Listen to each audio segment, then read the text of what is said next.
السلام علیکم ورحمۃ اللہ وبرکاتہ۔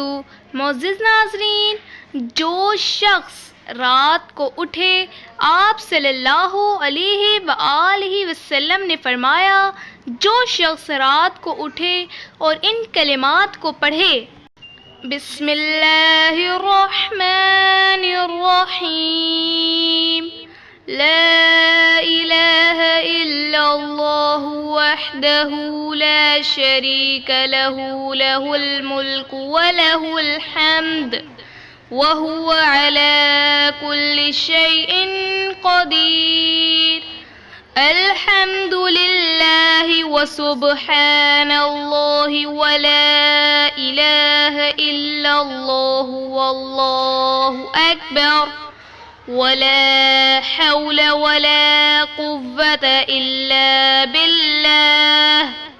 پھر کہے: اللہم اغفر لی، ترجمہ: اے اللہ میری مغفرت فرما۔